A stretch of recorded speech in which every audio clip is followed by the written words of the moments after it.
Hello আমার কলিজার বন্ধুরা, তোমরা সবাই কেমন আছো?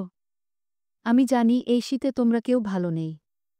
তাই তোমাদেরকে গরম করার জন্য নতুন গল্প নিয়ে হাজির হয়েছি। তোমরা ভিডিওটি শেষ পর্যন্ত দেখবে। আশা করছি তোমাদের পাইপ দিয়ে ঝরনার মতো পানি বের হয়ে যাবে। আর গল্পটি শোনার আগে অবশ্যই হেডফোন ব্যবহার করবে। আর হ্যাঁ, তোমরা যারা আমার নাম্বার নিতে চাও তারা পুরো গল্পটি শুনবে। তাহলে গল্পের মাঝে আমি আমার নাম্বার দিয়ে দেব। ভাইজা বলল, আমার একটু খিদে পেয়েছে। বাসায় দুধ থাকলে দাও। আমি একটু অসুস্থ বোধ করছি। আমি মজা করে বললাম, ঠিক আছে খাও তবে। ভাইজা বলল, আপু তুমি আমাকে সবসময় ভয় দেখাও। আমি হেসে বললাম, ভয় পেও না, শুধু মজা করছি। আমি বুঝেছিলাম ভাইজাও আমাকে মন থেকে ভালোবাসতে শুরু করেছে। একদিন সে আমাকে তাদের আখের ক্ষেত দেখাতে নিয়ে যায়।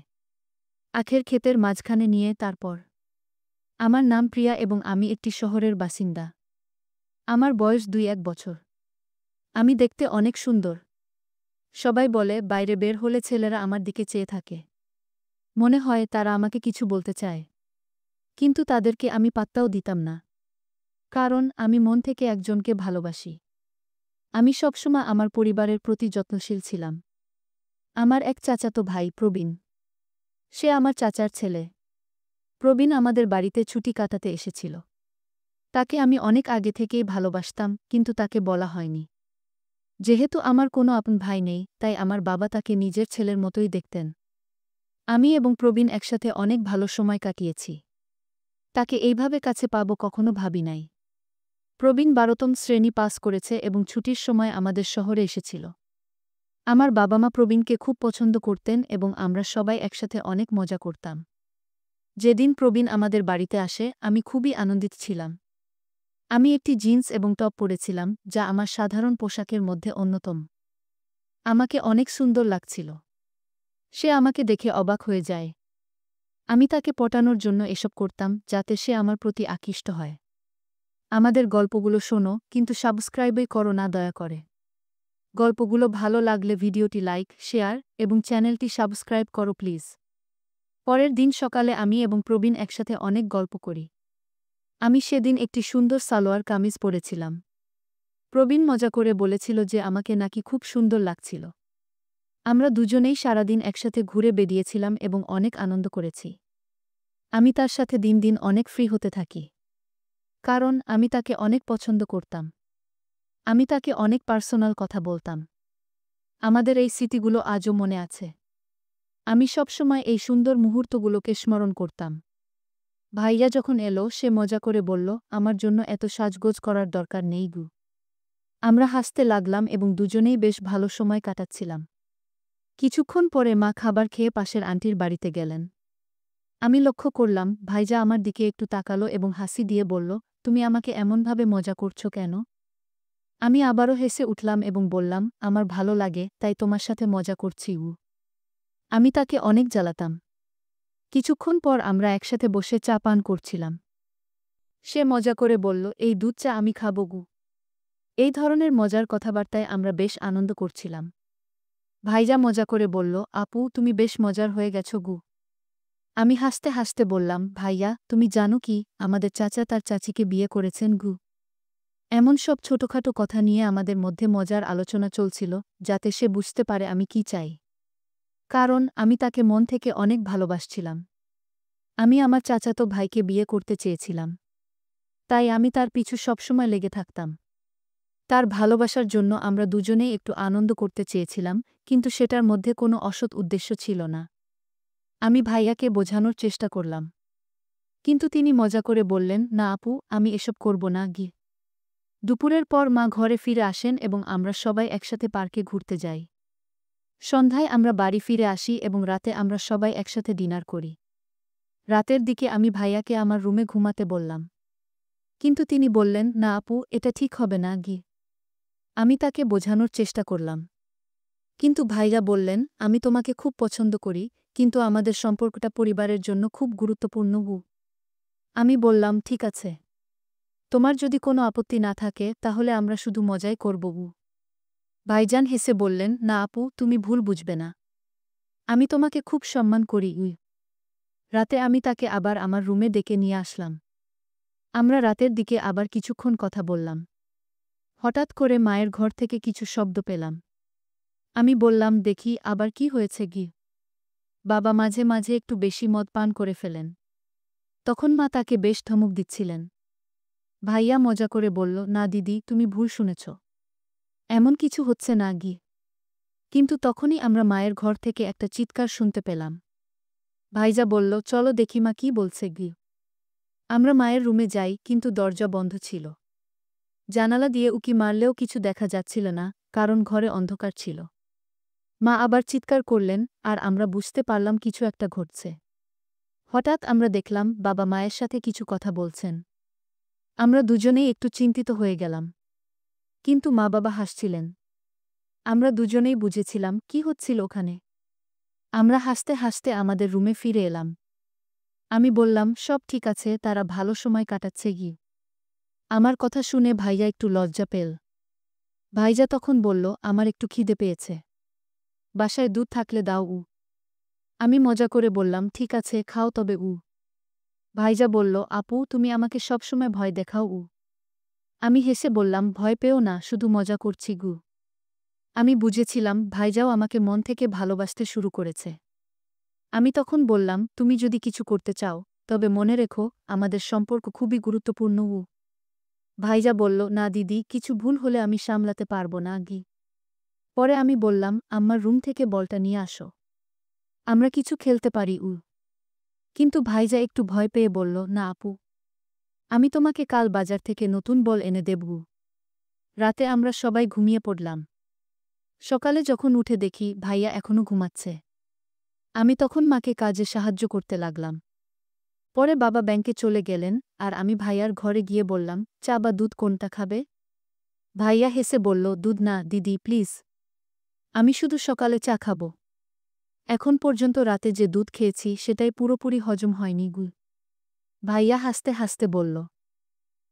আমি মজা করে উত্তর দিলাম, ভাই, তোমার পরিপাকতন্ত্র খুব দুর্বল হয়ে গেছে গু। তারপর আমি রান্নাঘরে ফিরে গেলাম মাকে সাহায্য করতে। মা ভাইয়াকে চা খাইয়ে বিশ্রাম নিতে গেলেন। আমি তখন বাজারে যাওয়ার জন্য প্রস্তুতি নিচ্ছিলাম এবং মায়ের কাছ থেকে অনুমতি নিলাম। প্রথমে ভাইয়াকে বললাম, চলো, তুমিও চলো। কিন্তু মা তাকে কাজে বাধ্য করলেন। ভাইয়াকে পাখাগুলো পরিষ্কার করতে বলা হলো, কারণ তিনি খুব লম্বা এবং পাখাগুলোতে হাত পৌঁছাতে পারছিলেন। আমি তখন বাজারে গেলাম এবং প্রথমেই মায়ের জন্য সেলাই করা স্যুট সংগ্রহ করলাম। এরপর আমি মেডিকেল স্টোরে গেলাম কিছু প্রয়োজনীয় জিনিস কিনতে। সেখানে গিয়ে আমি একটি চকলেট দেখতে পেলাম এবং কিনে ফেললাম, কারণ চকলেটের গন্ধটা বেশ ভালো লেগেছিল। তারপর আমার মনে হলো ভাইয়ার জন্য কিছু ওষুধ কিনে নেওয়া উচিত। আমি মেডিকেল স্টোর থেকে বেরিয়ে এলাম এবং ভাবলাম অন্য কোথাও পেতে পারি। অন্য একটি দোকানে গিয়েছিলাম, কিন্তু তারা আমাকে প্রয়োজনীয় জিনিস দেয়নি। তখন আমার মনে পড়ল সুনীল নামে একজনকে, যিনি আগে আমাকে প্রায় বিরক্ত করতেন। তবে এখন সে দিল্লিতে চলে গেছে। তাই আমি তাকে ফোন করলাম। সুনীল প্রথমে আমাকে চিনতে পারেনি এবং অবাক হয়ে বলল, প্রিয়া, তুমি কেমন আছো? তখন আমি হেসে বললাম, ভালো আছি, তুমি কেমন আছো? আমি তখন তার দোকানে গেলাম এবং প্রয়োজনীয় জিনিসপত্র কিনে বাড়ি ফিরলাম। বাড়ি ফিরে দেখি ভাইয়া তার জিনিসপত্র গুছিয়ে বাড়ি যাওয়ার প্রস্তুতি নিচ্ছে। মা তখন জিজ্ঞাসা করলেন, এগুলো কি হচ্ছে? ভাইজা বলল, তোমার চাচা ডেকেছেন। তোমার চাচি গত রাতে সিঁড়ি থেকে পড়ে গিয়ে তার পা ভেঙে ফেলেছেন। তাই এখন বাড়িতে তার দেখাশোনা করার মতো কেউ নেই। আমাকে বাড়ি ফিরতে হবে গু। শুনে আমি কিছুটা মন খারাপ করলাম, কারণ আমাদের সব পরিকল্পনা ভেস্তে যাচ্ছে। আমি তাকে ছাড়া থাকতে পারব না। তাই আমিও তার সাথে যেতে চাচ্ছিলাম। আমি মন খারাপ করে ভাইয়ার রুমে গেলাম এবং বললাম, ভাইজান, আমি এতদিন ধরে অপেক্ষা করছিলাম। আজকেই তুমি চলে যাচ্ছ? ভাইজা বলল, দিদি, মা ভালো নেই, তাই আমাকে যেতে হবে গু। আমি বললাম, ঠিক আছে, আজকের দিনটা আমার সাথে কাটাও, আর কাল চলে যেওই। একটু পর চাচা ভাইকে ফোন দিয়েছিলেন। চাচা বলছিলেন, যখন তুমি আসো, চেষ্টা করো তোমার বোন প্রিয়াকে সঙ্গে নিয়ে আসতে। প্রিয়া পড়াশোনা শেষ হলে সে আমাদের ঘরের কাজেও কিছুদিন সাহায্য করতে পারবে গু। চাচা ফোনে এসব বলছিলেন, আর আমি পাশে দাঁড়িয়ে শুনছিলাম। কথাগুলো শুনে আমার আনন্দের সীমা রইল না। এরপর আমি আব্বুর কাছে গিয়ে বললাম, চাচা আমাকে ডাকছেন। বাবা, আমাকে যেতে দিলেন কি? তখন আমি ভাইয়ার সাথে গ্রামে যাওয়ার জন্য প্রস্তুত হতে শুরু করলাম। আমরা যখন রেল স্টেশনে পৌঁছালাম, আব্বু আমাদের রেখে ফিরে গেলেন। ট্রেনে উঠে আমরা মজা করতে লাগলাম। যখন আমরা গ্রামে পৌঁছালাম, তখন চাচা ও চাচি আমাদের জন্য অপেক্ষা করছিলেন। খাওয়া দাওয়ার পর সবাই মিলে কথা বলে রাতে ঘুমিয়ে পড়লাম। ভাইয়া ও চাচা বাইরে ঘুমাচ্ছিলেন, আর আমি চাচির পায়ে মালিশ করে দিচ্ছিলাম। সকালে উঠে দেখি চাচা জমির কাজে চলে গেছেন। আমি রান্নাঘরে গিয়ে রান্না শুরু করলাম। সবজি তৈরি করলাম। চা খেতে খেতে ভাইজা এসে বলল, তুমি কেমন আছো? আজ একটু বেশি গরম লাগছে মনে হচ্ছে, কারণ আমার পুরো শরীর গরমে ভিজে গিয়েছিল। আমি মুচকি হেসে বললাম, কোনো সমস্যা নেই ভাইজা। সব ঠিক আছে। বিয়ের পর তো বাড়ির সব কাজই তো আমাকেই করতে হবে, তাই না? এরপর ভাইজা বলল, দিদি আজকে একটু তৈরি থাকিও। আমরা সন্ধ্যায় মাঠে যাব। আমি তাড়াতাড়ি খাবার তৈরি করে চাচিকে খাইয়ে দিলাম। ভাইজা আর আমি একসাথে খাওয়া শেষ করলাম। ততক্ষণে চাচা যেন খামার থেকে ফিরে এসেছেন। বিকেল ৫টার দিকে আবহাওয়া কিছুটা ঠান্ডা হয়ে গিয়েছিল। তাই আমি চা বানালাম, সবাই মিলে চা খেলাম। এরপর চাচা যান আবার খেতে যেতে লাগলেন, কারণ আখের ফসল পেকে গেছে। আজকে ভাইজা আগে থেকেই বলেছিল যে আজ আমরা আপু আর আমি মাঠে যাব, একটু ঘুরে বেড়াবো গো। চাচা রাজি হয়ে গেলেন, আর আমরা মাঠের দিকে রওনা দিলাম। ভাইজা বলল, দিদি আজকে যেন সব ঠিকঠাক থাকে। তোমাকে খুব ভালো একটা জায়গায় নিয়ে যাচ্ছি। ভাইয়া মাঠের আখের জমির মাঝখানে গিয়ে বলল, দিদি একটু বিশ্রাম নাও। এখানে কেউ আসবে না গি। আমরা সেখানে কিছুক্ষণ বসে থাকলাম।